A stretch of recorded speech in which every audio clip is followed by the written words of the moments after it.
तांबे की नदी, प्राचीन सुमेरियन रहस्य। आज से लगभग 5000 साल पहले यूफ्रेटस नदी के धूप से झुलसे तटों पर खड़े होने की कल्पना कीजिए। आप केवल पानी के एक स्रोत को नहीं देख रहे हैं, आप तांबे की नदी को देख रहे हैं, जो दुनिया के पहले महान समुद्री नेटवर्क की धड़कन थी। हालांकि सुमेरियन मैदान अनाज से समृद्ध थे, लेकिन एक सभ्यता को गढ़ने के लिए आवश्यक कच्चे माल, लकड़ी, पत्थर और उस कीमती धातु के मामले में बेहद गरीब थे, जिसने इस नदी को अपना उपनाम दिया था। उन्हें खोजने के लिए प्राचीन लोगों को समुद्र के रहस्यों को सुलझाना पड़ा। ये कहानी रात की तरह काली एक वस्तु से शुरू होती है।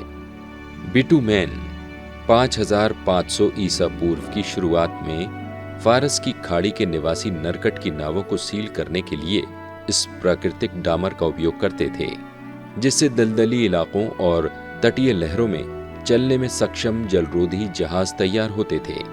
4000 ईसा पूर्व के आसपास जब सुमेरियनों ने अपने केंद्रीकृत राज्य की स्थापना की, तब तक उन्होंने इन साधारण नावों को सिले हुए तख्ते वाले जहाजों के बेड़े में बदल दिया था, जो उत्तर पश्चिमी हिंद महासागर में भारी माल ले जा सकते थे। इस उभरती हुई दुनिया के केंद्र में दिलमुन स्थित था।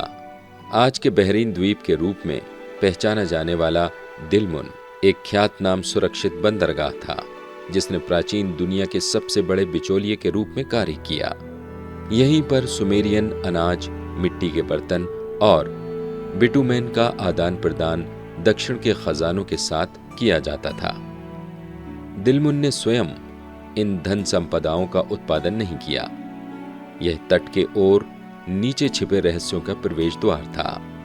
इस व्यापार मार्ग की नसों का अनुसरण करने का रास्ता मगन तक जाता था, जो एक ऊबड़ खाबड़ भूमि थी और सुमेरियन अभिजात वर्ग द्वारा आवश्यक भारी मात्रा में तांबा और अलाबास्टर यानी संगे मूसा प्रदान करती थी।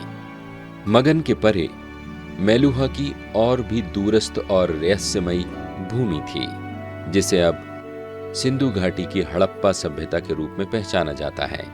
मेलुहा से बड़े मालवाहक जहाज लकड़ी, हाथी दांत और कार्नेलियन अर्थात गौमेद के मन के लाते थे, जो रास अल जुनैज जैसे स्टेशनों से होते हुए खुले पानी में यात्रा करते थे।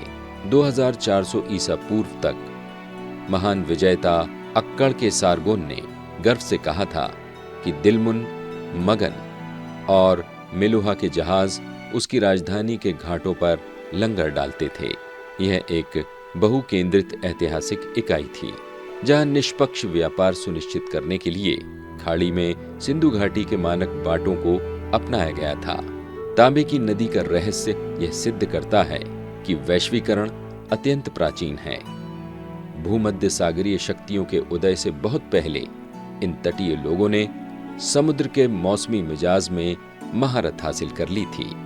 उन्होंने केवल वस्तुओं का आदान प्रदान नहीं किया, उन्होंने विचारों, तकनीकों और संस्कृतियों का आदान प्रदान किया, जिससे अफ्रीकी और एशियाई तट एक एकल परस्पर जुड़े हुए मंच के रूप में बुन गए।